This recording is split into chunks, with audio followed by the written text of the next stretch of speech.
Here we go. So I'm going to do a screen share over here. So understand, whenever anybody who's, been a student of mine knows we're doing everything based on the sources, everything, we're definitely analyzing.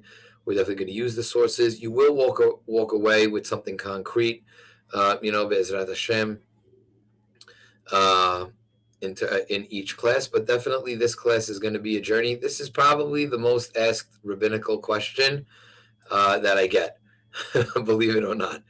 Right? It's not bar not kitchen questions, and after this you'll see, wow, it's just simple concept. But if you don't know the concept, then you're going to get lost. So we have to go through the sources, and the more weeks we spend on it, I don't intend on spending. I had hoped to get this done in 2 weeks, possibly 3 with any questions. But again, we got to go slow. And the more you think about something in life in general, the more you think about something, the more you keep visiting things and going, again and again. That's really what makes something stick. So most people like us, we're in the kitchen almost every day. So I think you start to think about things in different terms, so it'll help us. So without any further ado, let's start. So first, the name of this topic is called Not Bar Nat. What does Not Bar Nat mean? Nun Tet, it's an acronym, right? Nun Tet, abbreviation really. Nun Tet, Bar means bin, right? Nun Tet. So it stands for Netinat Ta'am, Bar Netinat Ta'am. I'm actually going to type it for you guys in the chat so that you guys can see it. And you guys just give me a virtual thumbs up if you see it in your chat. You guys can see it in your chat? Good. So that's what it looks like. Not bar not, and what it stands for is right. Netinat ta'am. Ta'am is taste, meaning the transfer of taste. Netinat ta'am. So without having to trip over ourselves with keep saying that, right? So we just say, oh, not bar not. Like Syrians, we abbreviate everything, right? So it's not bar not, right? So netinat ta'am bar, right? Sorry, noten ta'am bar noten ta'am. I said it wrong. Scratch that one. Sorry, guys. It's noten ta'am, right? Bar noten ta'am. Sometimes it's written like that, but either way, okay? So, right, noten ta'am bar noten ta'am. Basically, in English, it means, and this is what you just have to remember, 2 transfers of taste. Okay, we're looking for 2 transfers of taste. So we're going to discuss this, what it means to have 2 transfers of taste, and we're going to start with the makor, right? The makor for this is the makor for this is going to be in the Gemara. Just giving everybody a second. We're going to go to the share. Let's go to the share. Here we go. Okay, give me a thumbs up if you guys can see. Again, I just always get paranoid that people can't see. Thanks. Really mad props to all the guys who have their videos open. I feel I'm in an actual class, so I'm very happy. So here we go. Let's continue. So I'm going to read it. This is in Masechet Hulin. Hulin is the Masechet that talks about kashrut laws. Daf Kof Yor Aleph 111 Amud Bet. So I'm going to read the source and we're going to explain. So the Gemara says, Dagim she'alu ba'ke'ara shel basar. So there's actually a mahloket as what the word alu means. Does alu mean actually to cook, or does alu mean that it's in just a hot pot? So dagim she'alu ba'ke'ara shel basar. What happens if you cook fish in a meat pot? Now, disclaimer, we are not talking about the isur that we have, that we do not mix meat and fish. We do not mix meat and fish for sakana reasons, for reasons of danger, as brought down in Shulchan Aruch Kuf Ayin Gimal. We're not talking about that now. But the Gemara's example happens to be fish in a meat pot. So what happens? Took fish and cooked it in a meat pot. The Gemara says, Mutar le'ochlan bekutach. You're allowed to eat now this fish in kutach. Now, what exactly is kutach? So kutach is cheese sauce or a dairy sauce. So I take step one, I take the fish and I cook it into a meat pot. I take the fish out. Mutad, you're allowed to drizzle on that fish a cheese sauce. Again, we're not talking about fish now, right? We know that it's a whole separate class, which we will get to, about fish with meat, fish with cheese or dairy. But right now, we're living in the Gemara's world. The Gemara's world is we're taking fish, we're cooking it in a meat pot. The Gemara says you are allowed to eat this fish with dairy or with cheese sauce. Why? Mishum dehave nat bar nat. This is an example of nat bar nat. So you already know what nat bar nat means. It's two exchanges of taste. So now here I wrote it in parentheses for you. I'm gonna put it in the chat also. Habasar la ke'ara, the meat into the pot, and then the ke'ara into the dagim, and then that meat pot into the fish. Ve'ika, yesh, I'm highlighting over here, and there are tre netinat ta'am kodem shiavo lechlal isur. Before there was any type of sin, meaning any type of forbidden mixture, there were two exchanges of taste. Now, before I get to questions, okay, I'm going to just stop the share for 1 second. I'm going to go into the chat, and I'm going to show you what I mean by two exchanges of taste, right? So we say, example of two exchanges of taste. Now, so number one, I have a meat pot. Now, how does a pot become meat? I bought new pots from the store. I take them home. I cook kibbeh hamda in the pot. This pot now became a meat pot. But now I wash it, I clean it, I put it in the dishwasher. It looks, wow, bijenin. It comes out, it's perfect. But why is it a meat pot? Because we say that there's meat taste locked into the pot. Right? And we have a klal, which we'll get to in later classes, called ta'am ke'ikad, which we view taste as actually having the item in the pot. So, how do we get two exchanges of taste in this case? Number one, the pot is very important. Because if it's a meat pot or if it's a dairy pot, it means you automatically started with one exchange. So we're going to go meat taste goes into a pot, whatever pot it was, right? We'll say it's a new pot.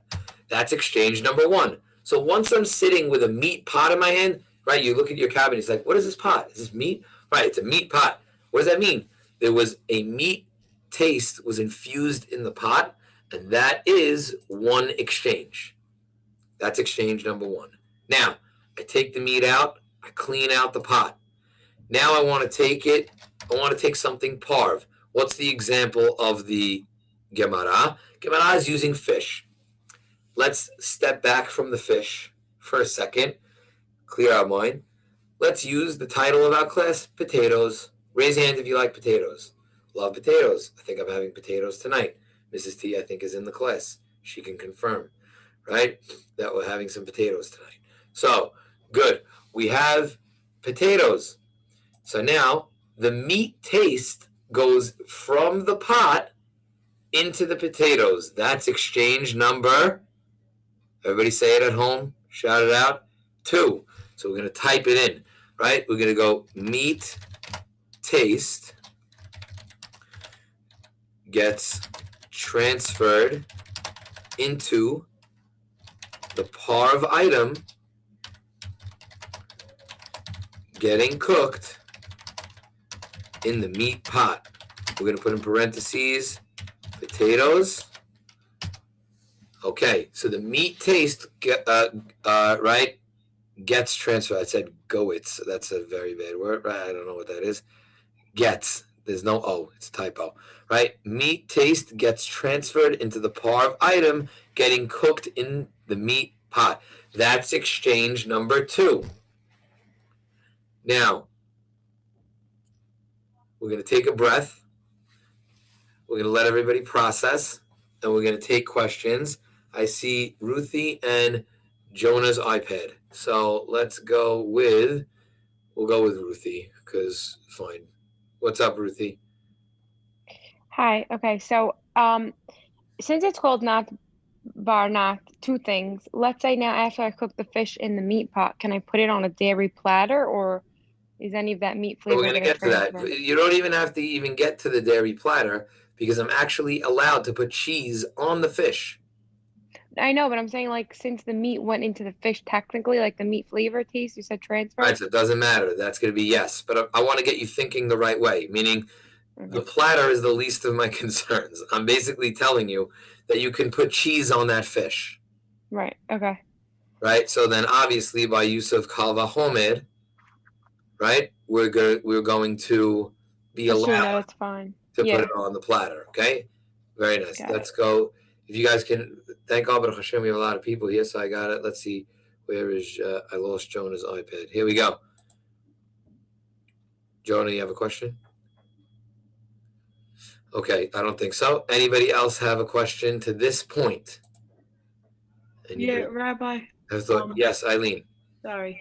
How long is the pot metered for? Is it like a permanent thing or? Pot is meat forever. So we're going to learn that in other classes. Once you have, that's what I was saying, Tom Ki'ikad, which again, it's not the thrust of this class. I just want to start with this class. Once I make something meat, it stays meat. Oh. You're never allowed to then now go now and cook dairy in that pot, ever.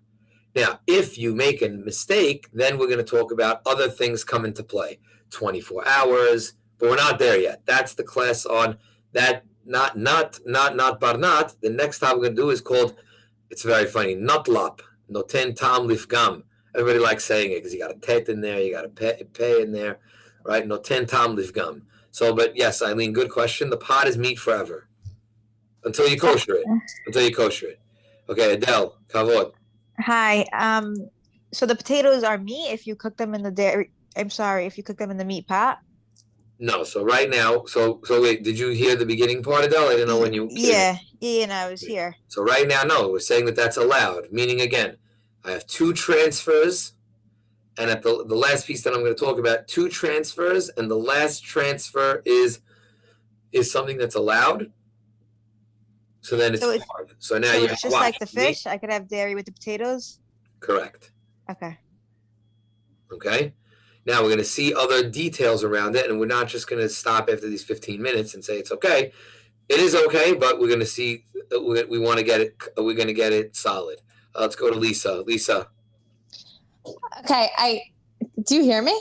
Yes, we do. Oh, okay. I wanted to know, but both exchanges are meat and meat. So how could my food possibly be okay to be served with dairy? So excellent. So try to answer your own question. I don't know.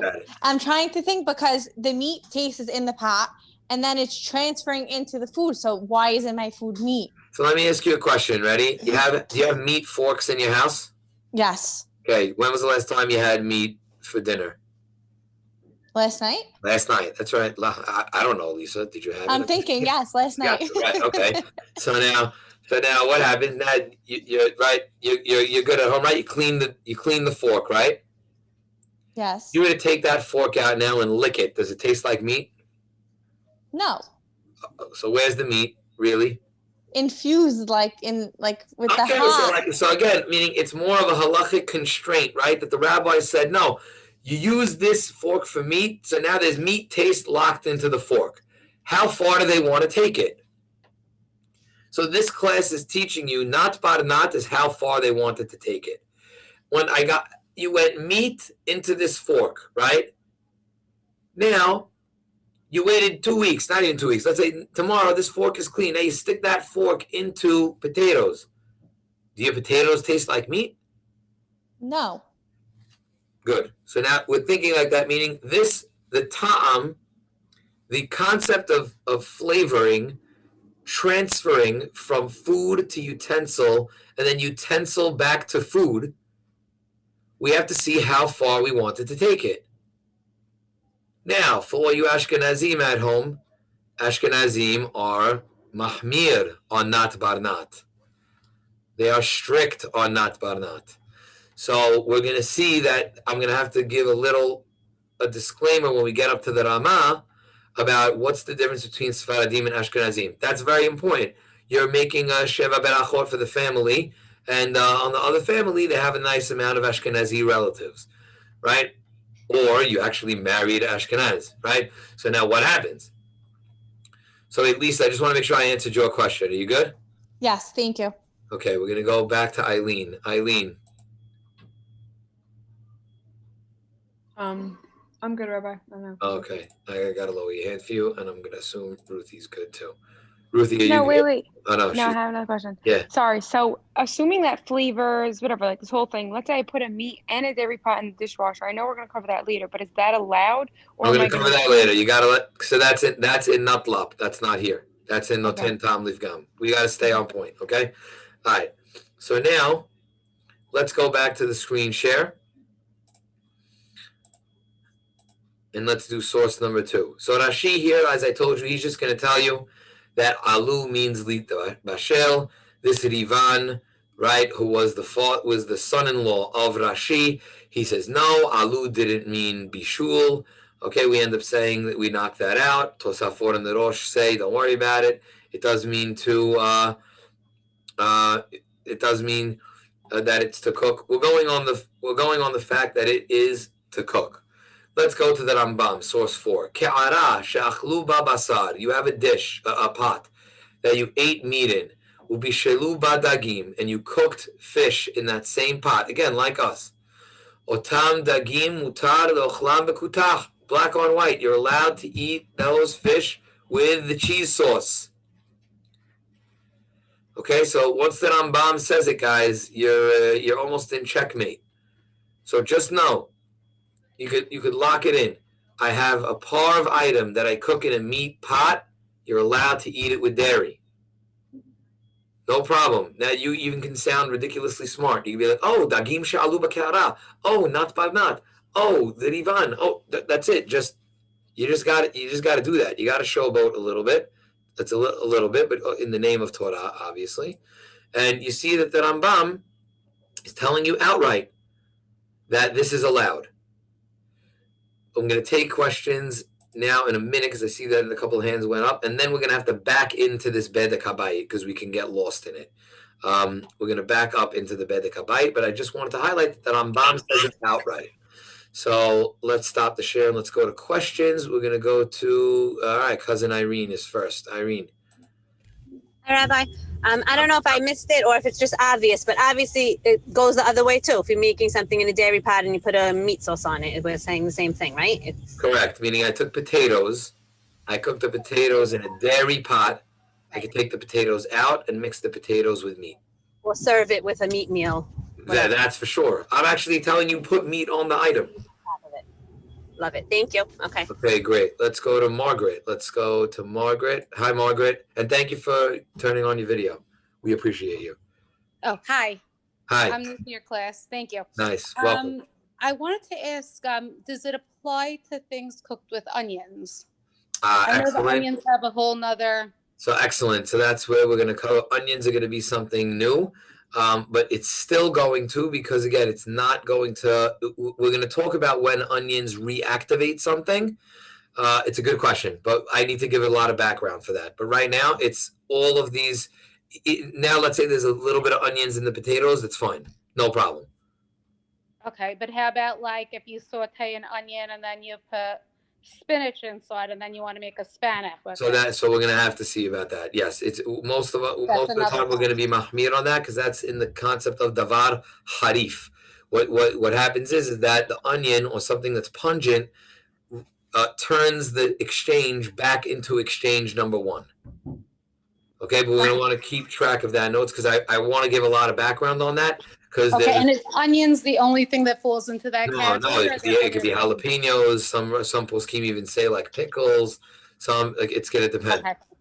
But yeah, good. Garlic also? You guys are gonna be in all this. I love that everyone's bringing up like all the topics we're gonna cover, but we just want to stay like necessarily on point. I heard somebody jump in. Who jumped in? Sorry, I just wanted to say like garlic also. Ruthie. Garlic would be another good example. Right. Okay. Right, you see that they sell that. We have separate, like people use a garlic knife.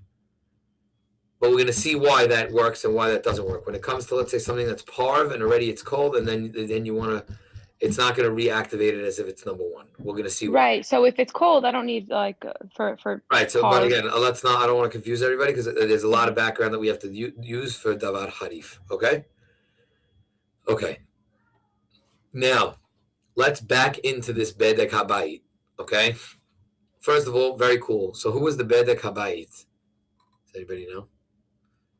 Oh wait, hold on 1 second. Let me just see. It's someone. I think Myrna. You have a question, Myrna? Yes, I do. Hi. Hi, Rabbi. Okay, so confirmed a parve item cooked in a meat pot can be eaten with dairy, correct? Does it matter? And vice versa. Right. Does it matter the last time I used that pot? No. Okay.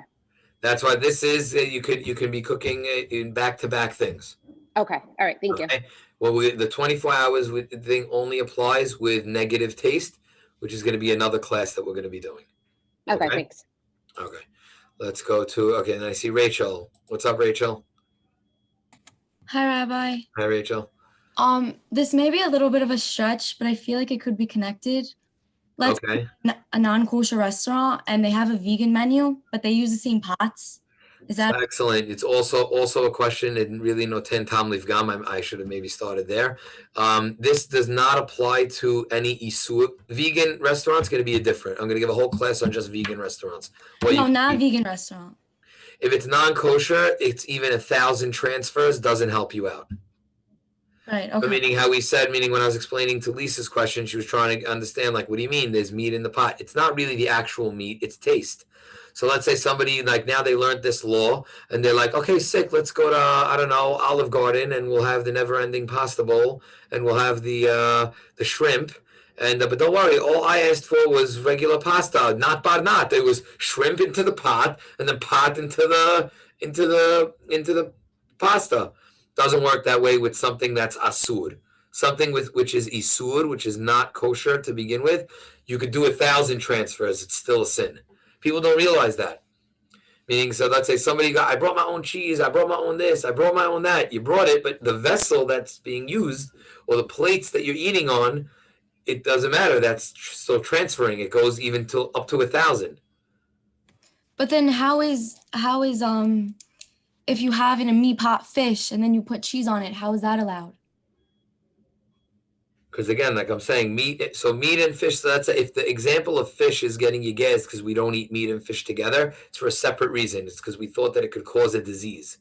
So swap out fish for potatoes. All right, Rachel. So now what happens? I have a meat pot. I cook. I clean the pot, obviously, and now I take potatoes and I cook it in the meat pot. That's 2 transfers, right? How did the pot become meat? Because you cooked meat Previously. Right? That's 1 transfer. Now the pot's clean. Now in the second one, meat taste goes into the potatoes, but it's kosher meat, right? I don't care about it. I mean, it's kosher meat that I'm allowed to eat.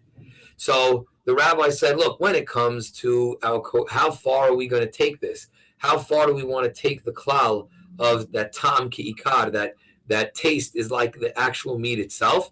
They said, well, look, we're only going to take it past 1 transfer. Once you get to the second transfer and the item is parve, we're not going to say that it affects the food anymore.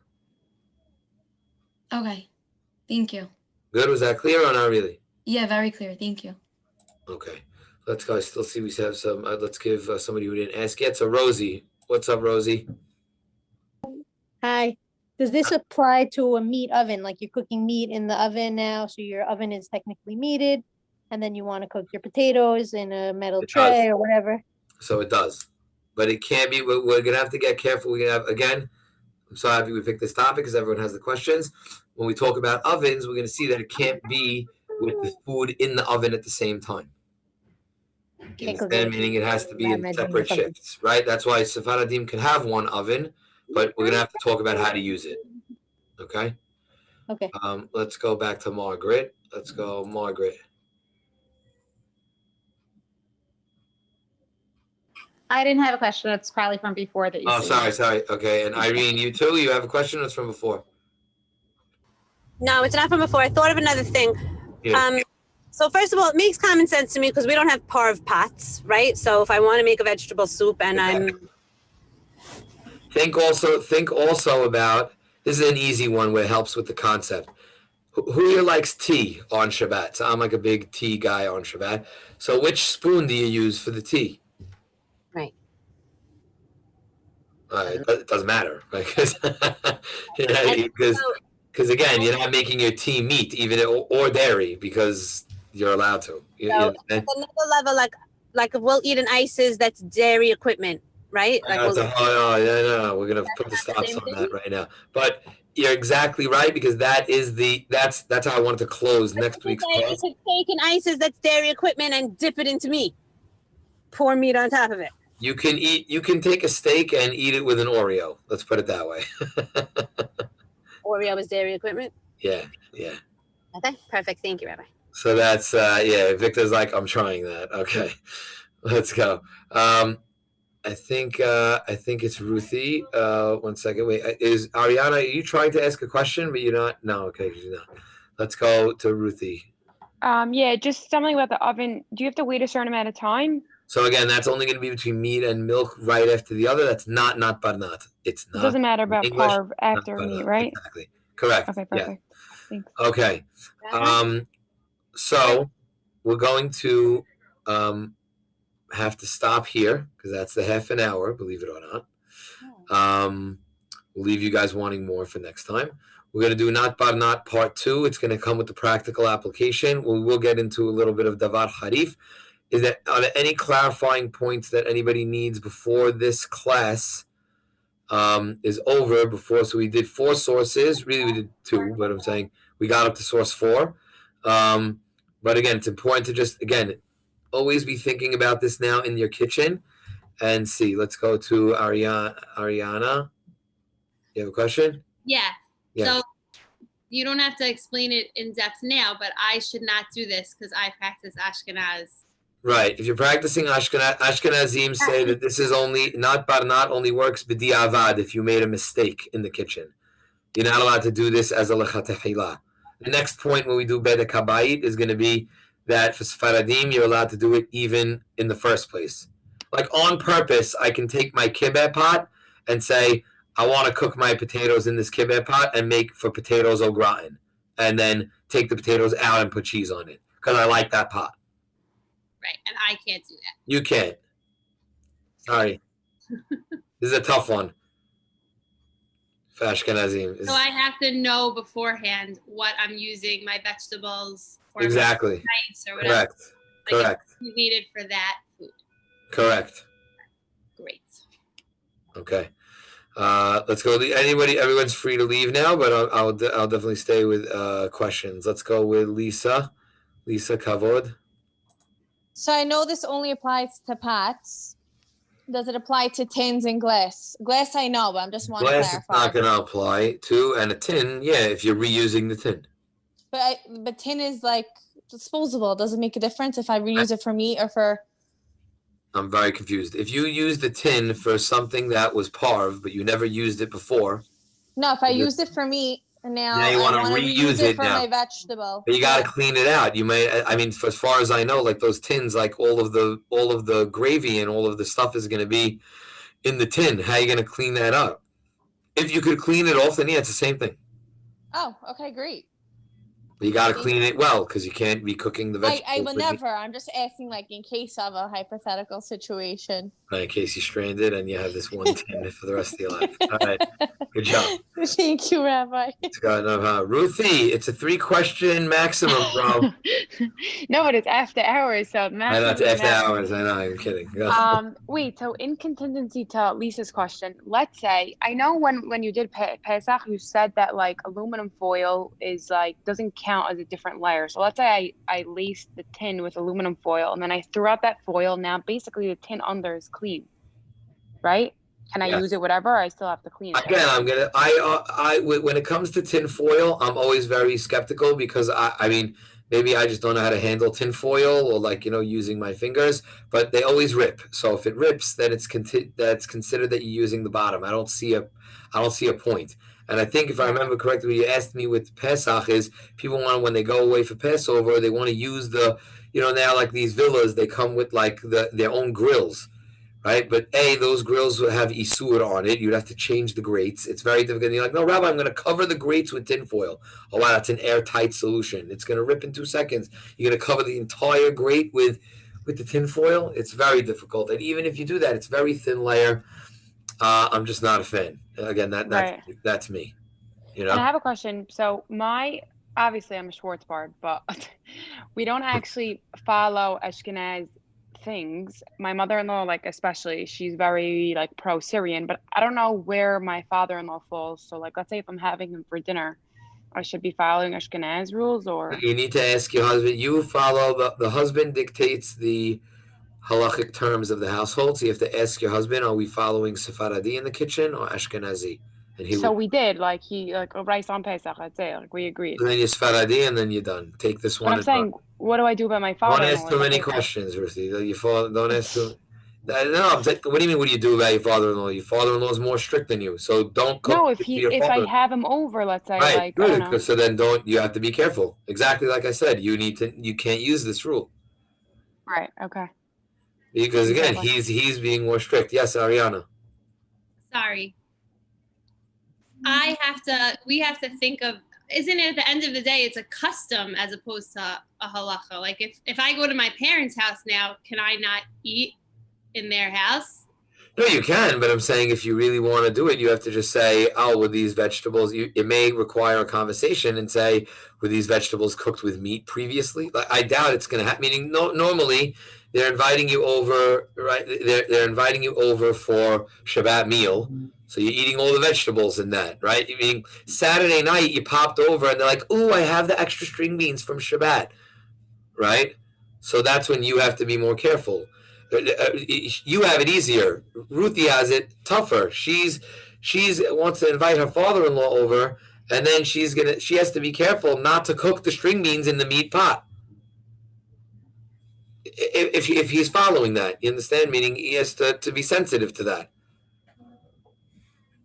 But Rabbi, if it was served meat once, could it be served dairy the second time?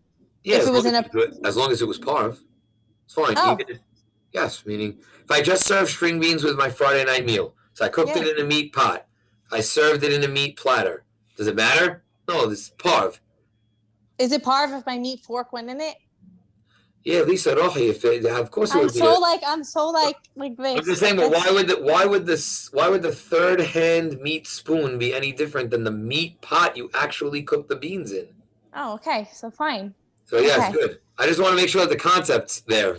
That's all I'm trying to say. I know it's difficult. That's what I'm saying. It's going to take a few weeks I'm going to give you guys some like nice diagrams to like quiz you. Okay. But Thank you. You understand? That's where it's coming from. Perfect. Thank you, Rabbi. Okay. All right, guys. Any other questions? Thank you. Okay, guys. Take care. We'll see you next week, Bezat Hashem. Great class. Thank you.